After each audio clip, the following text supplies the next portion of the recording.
جب میں آج عید نماز پڑھنے آیا ہوں، یہ لاہور کی ایک پوش سوسائٹی کی مسجد ہے،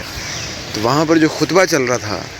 اس خطبے نے مجھے پرومپٹ کیا کہ میں آج بھی اس کے اوپر ایک تھوڑی سی بات ہو جائے۔ جو میری آبزرویشن ہے، کیونکہ پہلے تو سننے میں آ رہا تھا، وہ یہ ہے کہ اس وقت سیاسی باتیں ہو رہی ہیں خطبوں کے اندر۔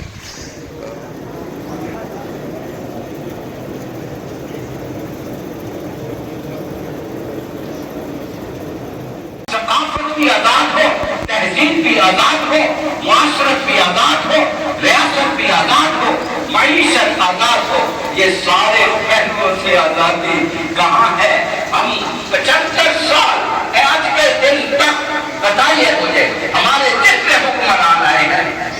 سارے کشکول لے کر، تصویریں ویڈیو میں بھی آپ کو یہاں دکھاتا، کشکول لے کر پھرتے ہیں دنیا کے سامنے، بھکاری بن کر کبھی سعودی عرب سے مانگتے ہیں، کبھی چائنا سے مانگتے ہیں، کبھی آئی مسجدوں کو بھکاریوں کی کوئی عزت ہوتی ہے، بھکاریوں کی کوئی خودداری ہوتی ہے، خودداری کا نام مت لے جب تک آپ ان کے سامنے ہاتھ پھیلاتے رہیں گے۔ جب آپ نے ہاتھ پھیلا دیا پھر باقی کیا رہا ہے؟ مجھے تو 5 روپے کسی سے لیتے مانگتے ہوئے شرم آتی ہے، ان کو اربوں ڈالر وصول کرتے ہوئے یہ غیرت سے زمین میں کیوں نہیں کر جاتے ہیں؟ یہ کیسے حکمران ہمارے نصیب میں ہے؟ ایک نہیں، سب ایک ہی راستے پہ چلے ہوئے ہیں۔ قرآن کا راستہ یہ ہے، جب آپ اس آزادی کے تصور کو سمجھ لیں گے، نظریاتی آزادی، آپ پورا نظام مادہ پرستانہ ہے، میٹیریلسٹک ہے، اور ہم سیاسی غلام، معاشی غلام۔ مجھے کوئی پہلو بتا دو جس میں ہم آزاد ہوں۔ آزادی یہی تو مشن ہے کہ قرآن مجید کتاب ہے۔ اچھا جی، آن اے ویری پرسنل اکاؤنٹ، ویسے تو اس بار میرا کوئی عید منانے کا کوئی ارادہ تھا نہیں، اپنے ایک پرسنل 1-2 معاملات کی وجہ سے، لیکن میں نے آج بھی میں نے کہا کہ ولاگنگ اور فون اور شون اور ان چیزوں سے ذرا دور رہ جائے۔ لیکن جب میں آج عید نماز پڑھنے آیا ہوں، یہ لاہور کی ایک پوش سوسائٹی کی مسجد ہے، تو وہاں پر جو خطبہ چل رہا تھا اس خطبے نے مجھے پرومپٹ کیا کہ میں آج بھی اس کے اوپر ایک تھوڑی سی بات ہو جائے۔ جو میری آبزرویشن ہے، کیونکہ پہلے تو سننے میں آ رہا تھا، وہ یہ ہے کہ اس وقت سیاسی باتیں ہو رہی ہیں خطبوں کے اندر، اور وہ بڑی ڈسٹارٹڈ قسم کے نیریٹیوز ہیں۔ جو علماء حضرات ہیں انہوں نے اپنے آپ کو بچانے کے لیے، یہ ظاہری بات ہے جو بھی وہ نیریٹیو لیں گے اس کا اس پر بیکلیش تو آئے گا، انہوں نے اپنے آپ کو بچانے کے لیے ایک ایسا نیریٹیو لیا جو کوئی پولیٹیکل پارٹی کا تو نہیں ہے، لیکن وہ جو ہے وہ ٹلٹ کر رہا ہے۔ جو عمران خان صاحب کہہ رہے ہیں، آزادی کی بات کی جا رہی ہے ہر جگہ پہ، جی ہمیں آزادی چاہیے قرضوں سے۔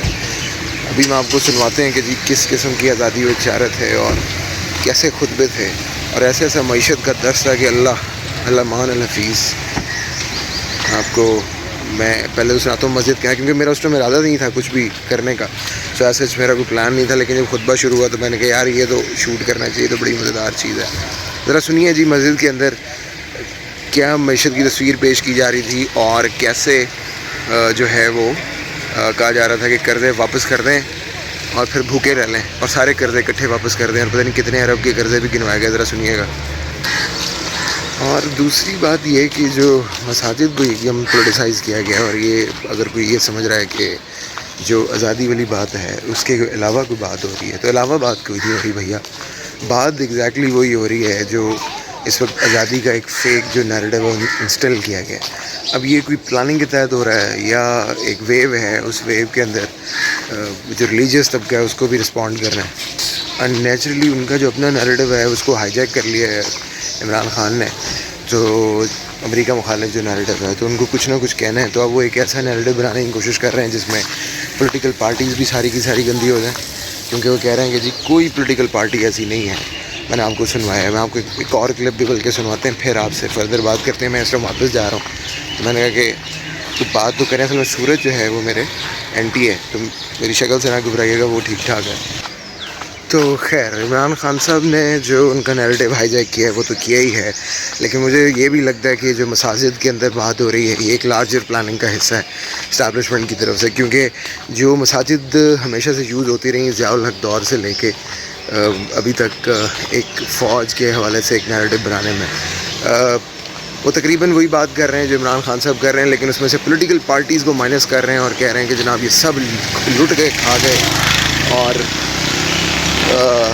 اس ملک کے اوپر قرضے چڑھا دیے۔ یہ جو آپ کو بات ہے یہ آپ کو ہر مڈل کلاس جو اپر مڈل کلاس پوش علاقے ہیں وہاں سے آپ کو مل رہی ہے کہ جناب یہ تو جناب لٹ گئے کھا گئے اور سارا کچھ کر گئے۔ یہ ووٹنگ میں لوگ اتنے کم بھی نہیں ہیں، لیکن ان کی حکومت بنانے کی پاور بھی نہیں ہے۔ میرے خیال میں مساجد کے جو خطبات ہیں جو ریلیجیسلی مکسڈ ہیں ان کو فلٹر کرنے کی ضرورت ہے، اور یہ بھی دیکھنے کی ضرورت ہے کہ کون کیا کہہ رہا ہے اور کیوں کہہ رہا ہے۔ آپ نے جو ریئیکشنز دیکھے میرے ویڈیو کے اندر جو جب مولانا صاحب بات کر رہے تھے، یہ بھی پڑھے لکھے مولوی ہیں جی، وہ اس لیے ہیں کہ یہ جو اکانومی کا ویو یہ سب دیتے ہیں عمران خان صاحب اسے ملتا جلتا ویو دیتے ہیں، وہ اتنا نان پریکٹیکل امپریکٹیکل قسم کی چیز ہے کہ وہ فردر میتھس لیول کے اوپر کنفیوژن پیدا کرنے کے لیے ایک چیز ہو سکتی ہے، اس کے علاوہ اور تو کچھ بھی نہیں ہے۔ جو یوتھ ہے جس کو اکانومی کا نہیں پتہ، جو عمران خان صاحب کے پہلے ہی ڈیسے میں ان کو نہیں پتہ، وہ سب کے سب بچے، وہ سب جو یوتھ ہے وہ جب یہ سب کچھ سنتی ہے کہ جناب قرضہ جو ہے وہ واپس کیا جا سکتا ہے اور قرضہ جو ہے وہ اچانک سے واپس ہو جائے گا، ہم بھوکے بھی رہیں گے تو رہ لیں گے اور ایسی سب کی، تو وہ پمپ تو ہو جاتے ہیں لیکن اس کا حقیقت سے تعلق نہیں ہے، اور جب حقیقت ان کو فیس کرنی پڑتی ہے تو ایک ایسی مایوسی چھا جاتی ہے ہر جانب کہ پھر وہ ان کو گالیاں دینا شروع کر دیتے ہیں کہ اصل میں تو یہ سارے سیاستدان ہی 2 نمبر ہیں اور یہ اور وہ ہے۔ یہ ہو رہا ہے